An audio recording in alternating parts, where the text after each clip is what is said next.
Om Swastiastu, pemirsa Bali TV, kembali saya Dewi Yunairi menjumpai Anda dalam Bisnis Bali News. Kali ini saya bersama dengan owner Medusa Collection, Kak Ami Dwi Okta Matalia. Jadi bisnis tentang collection gitu ya, di situasi pandemi seperti ini, bagaimana bisnisnya? Mari kita langsung sapa Kak Ami. Om Swastiastu, Kak Ami. Swastiastu, apa kabar? Baik, luar biasa.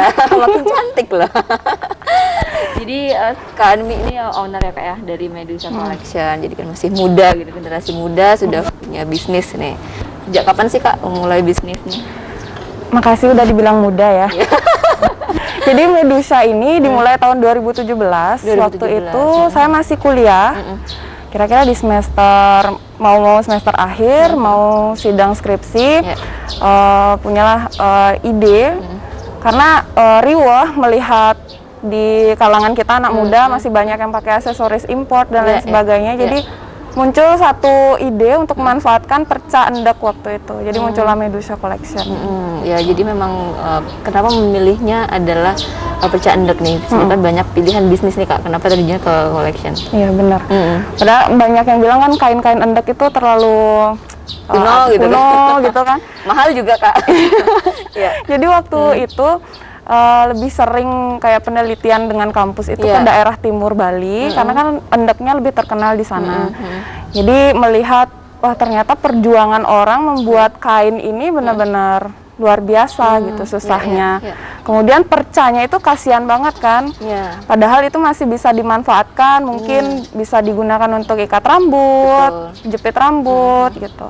Jadi timbullah keinginan untuk bantu lah sedikit demi sedikit karena kita kan juga bantu ibu-ibu di yayasan untuk menjahitnya gitu. Iya, jadi sana kayak alasannya kayak. Dan sampai saat ini, dan ini sudah tahun keempat ya Kak ya?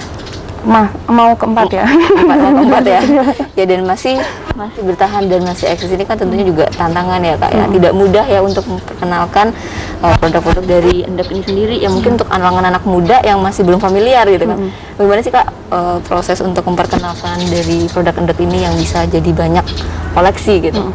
Susahnya itu di tahun-tahun awal kan. Kalau tahun 2020 2021 ini eksistensi kain endek itu naik karena adanya kerjasama Pemprov Bali dengan Dior kan. Jadi eksistensinya naik. Tapi sebelum itu untuk mengenalkan kain tenunnya kita, kain tenun daerahnya kita kepada anak muda terutama karena mereka taunya kain ini digunakan untuk pakaian formal, jas kayak gitu kan. Jadi mengenalkannya ini bisa loh digunakan untuk aksesoris yang ringan gitu, agak susah sih gitu.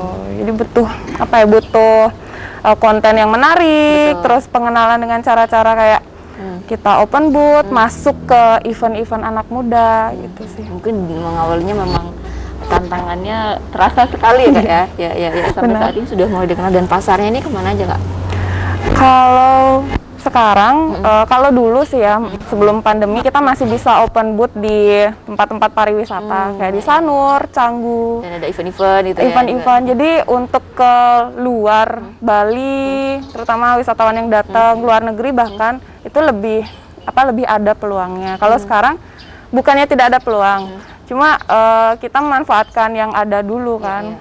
Jadi sekarang sih lebih banyak ke lokal, terus kita masuk ke B2B juga. Jadi ada beberapa perusahaan yang mulai order lumayan banyak kuantitinya kayak gitu sih. Dan untuk produknya ini ada berapa jenis Kak koleksinya? Kalau kita dulu karena merasa kecil, karena merasa masih muda, kita Medusa Collection kan gitu. Collection kan orang mikirnya aksesoris doang. Kita nggak berani masuk ke fashion. Padahal secara umum biasanya fashion aksesoris kan itu orang fashion dulu baru aksesoris.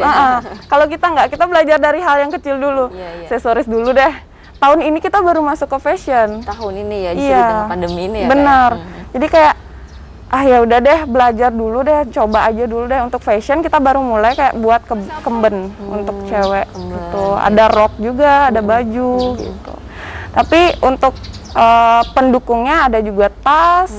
Terus untuk aksesoris dari awal kan kita memang ikat rambut, bandana, jepit rambut. Kalau sekarang karena kebutuhan kebutuhan masyarakat, jadi kayak kita buat masker juga jadinya gitu. Jadi melihat peluang ya, yang saat ini yang berpeluang adalah masker. Jadi kita ikuti tren itu. Iya. Dan responnya gimana Pak? Bagus ya?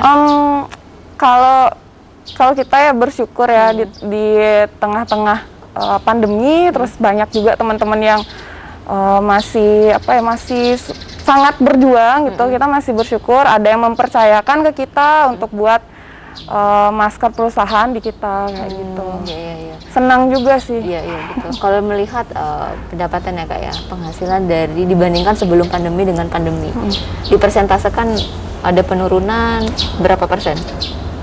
Kalau di awal ya, karena kita stop semua event dan stop semua open booth, open stand dan lain sebagainya, itu mendadak turun banget.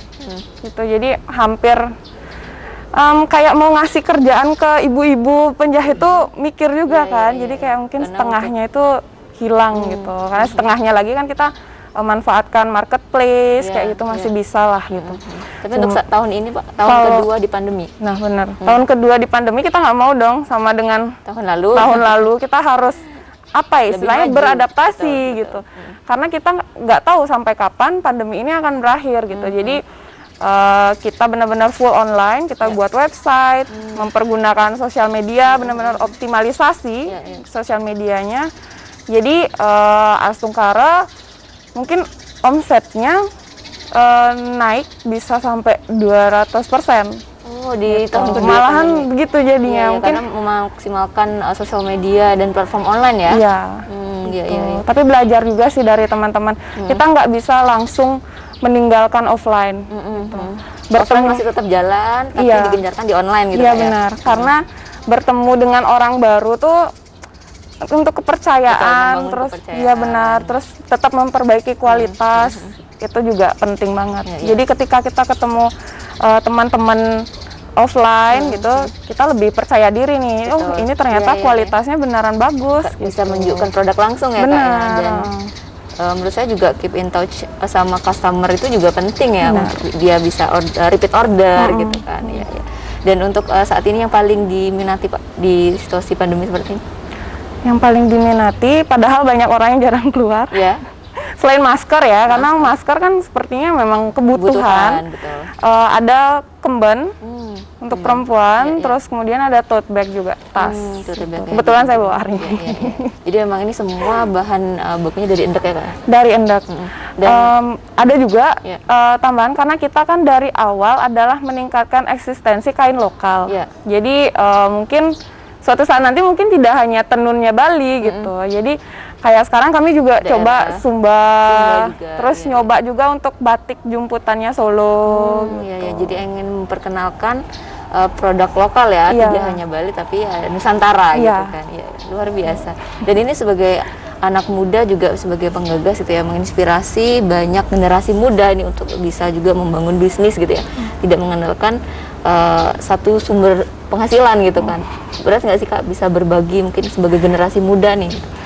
Oke. Kalau orang lain mungkin ngelihatnya ini ya enak ya, udah kerja, punya usaha juga gitu. Dilihatnya adalah ketika sudah ada hasilnya gitu. Benar.